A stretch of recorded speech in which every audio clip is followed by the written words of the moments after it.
Hello everyone, my name is Braden, this is Airless Quill 9, and in today's video, we are going to talk about the Druid, the Steward and Sage of Nature. So, Druids use primal magic, traditional teachings, and bonds with animals and eldritch beings to guard the natural world and heal its ills. These magic users might be recluses devoted to a particular land, or they might be part of a mystic organization. Now, we aren't talking about the Druid class today, we are talking about the Druid stat block that is present in the 2024 Monster Manual. We are given a table here that we can roll on to help us inspire the Druid's magical practices. This is the Druid Traditions table, and there are 6 options in this particular table here. We can say that the Druid is an avenger who strikes against destructive civilizations and those who abuse nature. The Druid is a guide who aids travelers in navigating the realms of beasts, fae, or plants. The Druid could be a hermit who works alone to protect the land, seas, or skies they call home, or a mender who travels the world healing at natural, magical, or manufactured disasters. The Druid could be part of a loose organization that adheres to timeless rituals and guards natural secrets, or they could potentially be a warden who mines the underpinnings of reality and protects against extraplanar threats. So there are a lot of options here for what a druid might be and what their goal or practice is. But with all that being said, we need to talk about the 2024 stat block and the changes that have been made to it that make the druid a lot more of a potent foe for players potentially. So the druid is a medium or small humanoid of neutral alignment.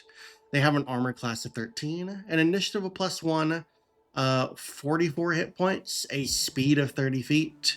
They have, for their ability scores, a strength of 10, a dexterity of 12, a constitution of 13, an intelligence of 12, a wisdom of 16, and a charisma of 11.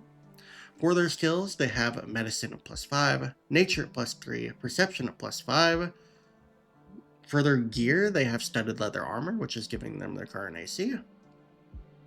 For their senses, they have a passive perception of 15. Languages, they know Common, Druidic, and Sylvan. And the Druid is a challenge rating 2 stat block, giving it 450 experience points and a proficiency bonus of +2. For its actions, the Druid has a few available to it. First off is the multi-attack, allowing it to make 2 attacks using Vine Staff or Verdant Wisp in any combination. Vine Staff is a melee attack roll with a +5 to hit and a reach of 5 feet. On a hit, it deals 1d8 +3 bludgeoning damage, plus 1d4 poison damage. Verdant Wisp is a ranged attack roll with a +5 to hit and a range of 90 feet. And on a hit, this deals 3d6 radiant damage. Finally, we have spellcasting action, which allows the druid to cast one of the following spells using Wisdom as the spellcasting ability. Spell save DC 13. At will, it can cast Druidcraft and Speak with Animals. Twice per day each, it can cast Entangle and Thunderwave.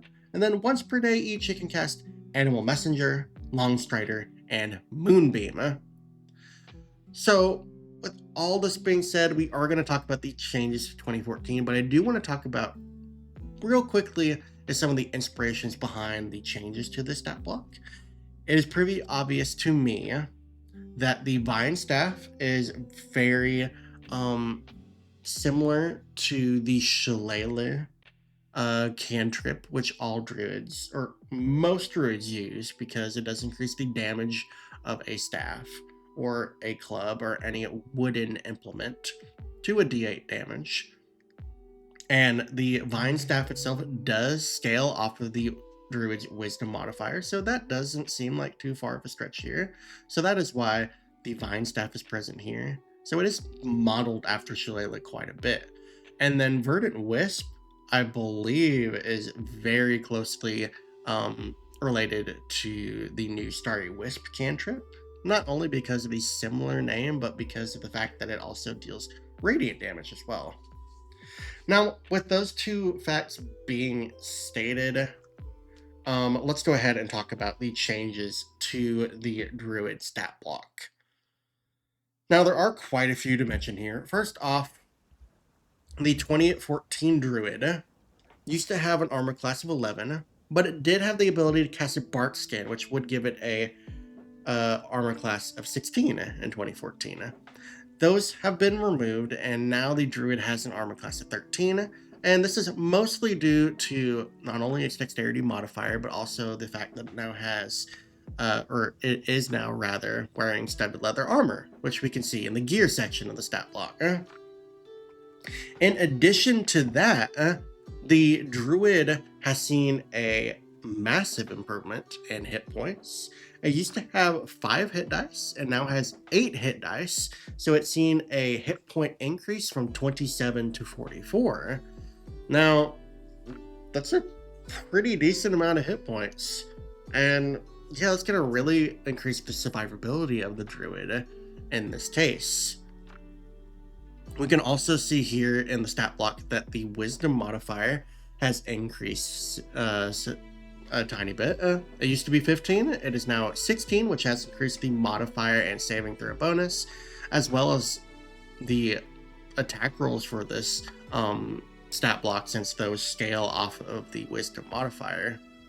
We can also see that this is effective the bonus to the medicine and perception skills, as well as the passive perception. And then in 2014, the Druid used to be, or used to know Druidic in 2 languages of its choice.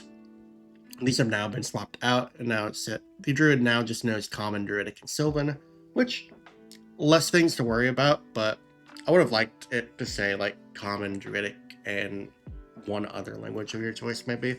But Sylvan does make a whole lot of sense, so not too upset by these changes. It just makes the stat block a lot easier to run, and you can always add or remove languages from the stat block because that's not going to affect the challenge rating whatsoever. I do want to state as well that if you're upset that the Druid doesn't have proficiency in the saving throws normal for a Druid, you can safely add 2 saving throw proficiencies to a stat block without changing the challenge rating as well, so feel free to do that. Then finally we get to the action section. In the action section, previously all we had was a quarterstaff attack, which dealt differing damage types depending on if the Druid was using the Shillelagh spell or not.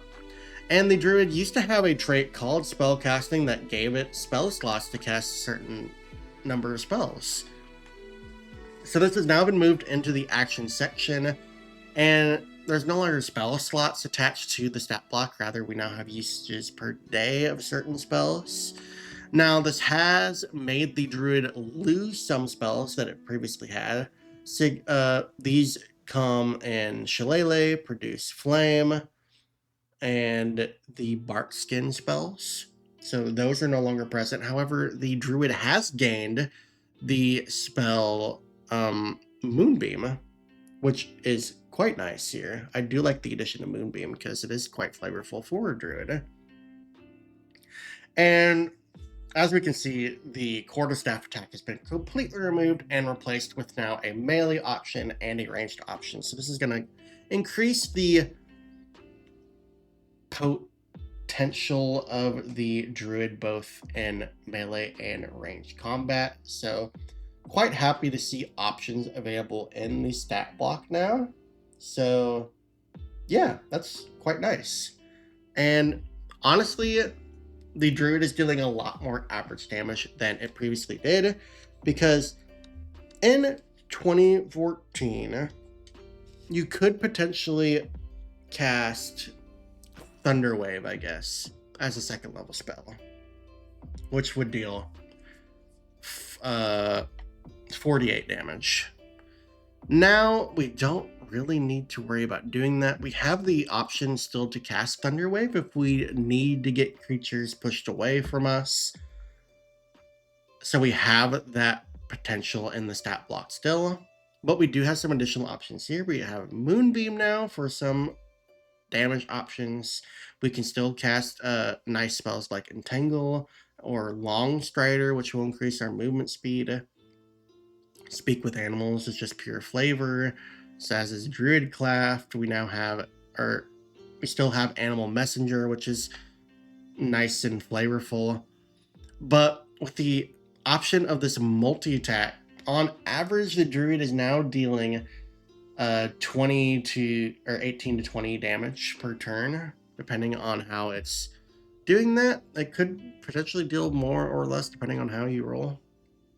But this is in comparison to the 4 or the 3 to 6 damage that it was dealing with its quarterstaff attack.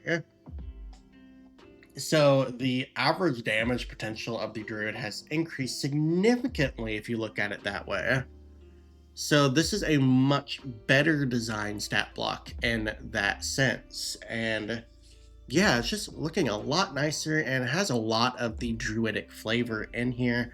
So pretty nice stat block. Quite happy with the results here. And yeah, can't really complain about anything. I'm quite happy with what has been done here to the Druid. And it's just a much nicer stat block to run now. With all that being said, thank you all for watching. If you enjoyed, please give the video a like and subscribe if you want to see more content like this on my channel. We're going through every creature in the 2024 Monster Manual and releasing a video every weekday, so keep an eye out for those videos. Until then, thank you all for watching, and I'll catch you all in the next one. See you later.